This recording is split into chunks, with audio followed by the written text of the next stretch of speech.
Hello, all of you vaingloriously wonderful people. Welcome back to my $1 billion GTA Online garage tour.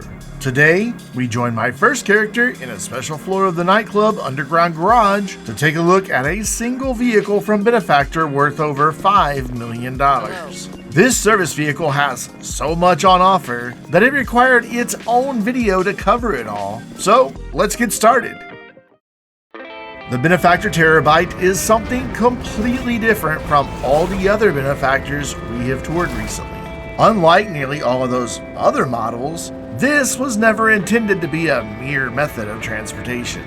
It is so special, in fact, that you cannot simply park it in any old garage. It must be stored in either the Terrorbyte floor of your nightclub or the Terrorbyte garage of your garment factory. While you might think those parking restrictions are simply due to its size, those locations are actually the only two places that you can modify your Terrorbyte with the usual performance upgrades, along with many of its add-ons that introduce an impressive number of tools. Similar to a few other service vehicles, you are able to somewhat customize the interior, also known as the nerve center, of the Terrorbyte. You can choose these options when you purchase the Terrorbyte, or you can head back to Warstock and customize it after you have purchased it. From a cosmetic standpoint, this is fairly limited as you can only choose from a handful of interior tint colors and some decals for the walls. The important customization comes via some rather expensive add-ons that bring added functionality to the Terrorbyte itself.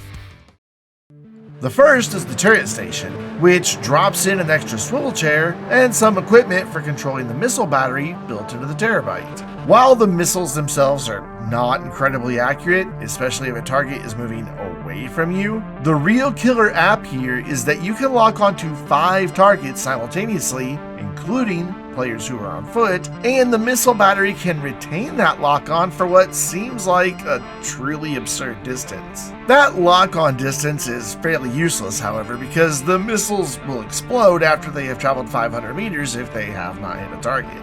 It is also worth pointing out that since the missile battery is located on top of the Terrorbyte, it can be difficult to target cars and players who are on the ground nearby. On the upside, it would seem the missiles in the Terrorbyte can lock onto targets even if they have lock-on jammers installed on their vehicle. The Terrorbyte does have a bit of a bug with the missile battery, however. When it first arrived with the After Hours update, anyone nearby could see the missile battery opening and moving around while someone was controlling it via the turret station. Today, however, it no longer visibly functions and will appear to remain static even when the turret station is in use. Of course, players in vehicles with missile lock-on detection, namely planes and jets, will still receive a warning tone if someone locks onto them with a Terrorbyte, but otherwise, no one will be able to tell that you are using the turret station by simply looking at the Terrorbyte. The drone station adds yet another seat for you to plop down into and provides you with control over a fairly standard drone. You can shock people to knock them down to the ground, or utilize its self-destruct function for a bit of a stealth kill. Or you can just be a total creeper and use the drone to follow someone around. The drones do have a limited range of operation, so you won't be able to follow someone around the entire map. While the self-destruct function can be a bit limiting given how long it takes to detonate, the shock function can be a bit more deadly under the right circumstances. If a player is holding a sticky bomb and you shock that instead of them, you will detonate the sticky bomb. You can also get a friend to attach a sticky bomb to the drone itself, and if their aim is good, they can cover the reticle on the drone display, giving you a nice stealthy flying sticky bomb that you can fly over to an unsuspecting victim and immediately detonate it. The Weapon Workshop add-on functions like any other weapon workshop, allowing you to upgrade weapons into their Mark II variants and then customize those upgraded weapons. But weapon workshops are available in numerous other locations, some of which are also inside of service vehicles, so unless you don't have one somewhere else, you can skip shelling out the cash for this one. The specialized workshop may be the most unique feature available, as adding it also allows you to modify the Pegasi Oppressor Mark II. I could be mistaken, especially since it has been a few years, but I believe that when the Terrorbyte was released, it was also the only place you could store an Oppressor Mark II. Now, at least according to GTAcars.net, you can store your stupid little try-hard flying bike in a garage or MC clubhouse. You will still need the Terrorbyte to modify the Oppressor Mark II, however, so that $8 million broomstick requires that you spend around at least $1.4 million just to be able to upgrade it. And by the way, if you have a fully upgraded Terrorbyte with a fully upgraded Oppressor Mark II stored inside, you're driving around with equipment worth nearly $17 million. Before we move on to the other details of the Terrorbyte, I want to remind you that this video is just one of many in what will become a pretty long billion-dollar GTA Online Garage Tour series. If you want to learn a bit more about this series, then be sure to check out the first video in the playlist. I own over 580 vehicles in GTA Online, and that collection is worth nearly $1 billion. I am going to feature every last one of them, so if you are a fan of collecting vehicles in GTA Online, then be sure to get subscribed so you don't miss out. And if you enjoyed this video, please remember to hit the like button and drop a comment letting me know what you think about the Terrorbyte. Or maybe just leave an emoji that sums up how you feel about Benefactor as a car manufacturer in GTA Online. Now, let's get back to the Terrorbyte. When parked in the nightclub garage, the only other modifications you can perform are the usual performance upgrades and a handful of very basic cosmetic options such as paint colors, wheels, and such. Regardless of which location you have it parked, you can access these customization options by simply getting into the cab of the Terrorbyte and hitting the indicated input to begin customizing it. If you move your Terrorbyte over to your garment factory, however, a few more gadgets can be fitted, adding even greater functionality to this huge truck. The first of these is also the most expensive, the Collectible Scanner. As its name implies, when you activate it, a radar-like animation is displayed on top of the minimap, and when a collectible is nearby, it will display a white dot. It is fairly limited in range, however, and will only display the location of a collectible once you are in its general vicinity. I can't really show you this in action because I didn't buy it, and you shouldn't either. What you should do instead is go to gtaweb.eu and use the GTA Online map available there. It works great on phones, tablets, and computers, and will show you the precise location of not only all the various collectibles, but pretty much everything else that can appear on the map in GTA Online. Seriously, do not shell out nearly $1.3 million in game for the Terrorbyte's Collectible Scanner. Just use gtaweb.eu. The other upgrades available via the Garment Factory are more useful, though some more than others. You can add silent running, but its name is a bit misleading. You will only appear off the radar when you are sitting in the Terrorbyte, and it is stationary. You also cannot use any throwables or drive-by weapons if you wish to remain off the radar. You can, however, head back into the Nerve Center and use the drone station and turret station and remain off the radar while doing so. The missile lock-on jammer does exactly what you would expect. It prevents other players from locking onto you with any missile. This in and of itself is pretty great, but when you also consider the fact that it takes 35 rockets to destroy a Terrorbyte, it really becomes OP. With the missile lock-on jammer, each and every one of those rockets will have to hit with free aim alone. While the Terrorbyte is massive, it is also mobile and not exactly slow, so the chances of someone landing enough free aim missiles to destroy your Terrorbyte while you're driving it are pretty slim.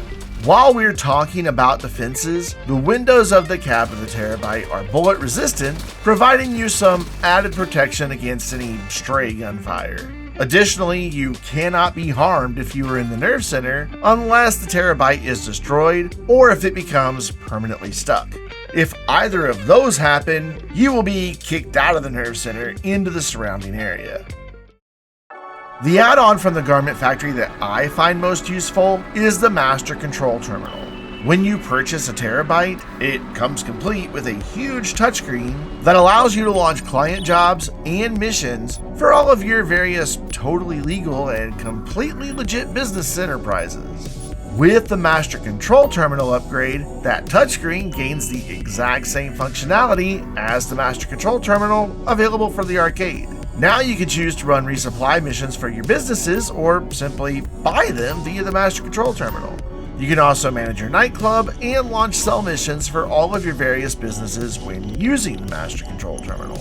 And if all of that was not enough, the Master Control Terminal add-on for your Terrorbyte is over $1.2 million cheaper than the Master Control Terminal available for your arcade, and they both provide the exact same functionality. But instead of being required to travel to your arcade to use the far more expensive version, you can simply request your Terrorbyte and have it delivered to you nearby.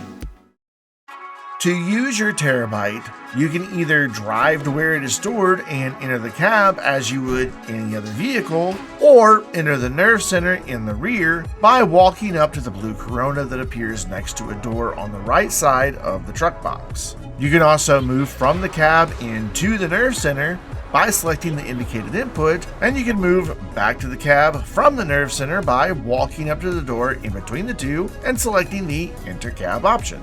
You can also exit the nerve center from here or by using either of the doors located on the side of the nerve center. But you do not have to travel to the Terrorbyte to use it. It can come to you. Simply open the service vehicle section of your interaction menu and scroll down to the Terrorbyte to access its functions. You can request a Terrorbyte and it will be delivered relatively close by. This is not an instantaneous spawn, however, so you will have to wait a brief moment while it is delivered. When it is, you will see the Terrorbyte icon on your minimap, and the game will notify you that it has been delivered nearby. The interaction menu also allows you to return your Terrorbyte to storage, giving you the option of sending it back to either the nightclub or garment factory.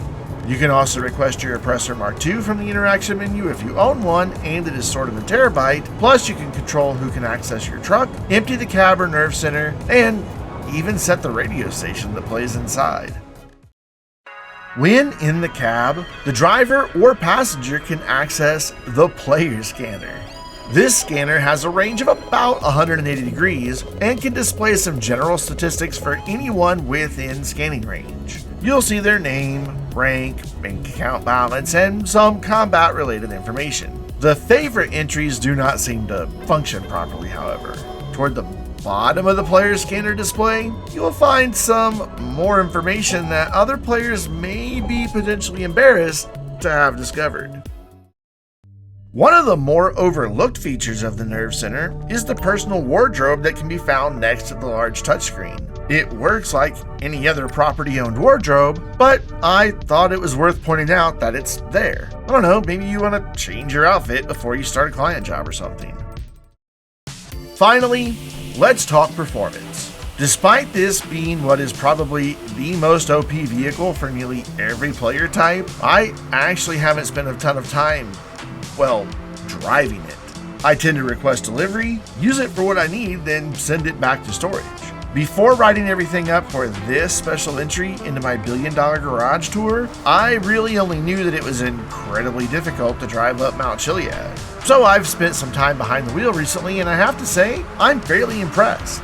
It accelerates far quicker than anything this big has any right to, and its brakes aren't half bad. It is, however, still a 10,000 kilogram brick on wheels, so temper your expectations. It also has a pretty large turning radius, which can make tighter turns tough to negotiate, especially at lower speeds. Its top speed isn't all that great either, but it does handle far better than I was expecting. I doubt I'll be making this thing my daily driver anytime soon, but at least I know it's not a complete dud when behind the wheel. And that wraps it up for the Benefactor portion of my $1 billion garage tour. Next time, we will head over to my garage on Marietta Heights with my first character and take a look at some vehicles from BF, plus we'll check in with my sole land vehicle from Rune. Don't forget, If you enjoyed today's tour of the Terrorbyte, be sure to hit the like button and leave a comment letting me know which feature was your favorite, or what feature you think is just a waste of money. And if you want to see all of the more than 580 vehicles I own, get subscribed with notifications turned on so you don't miss a single video. Until next time, I'm Brandon, reminding you to stay vainglorious.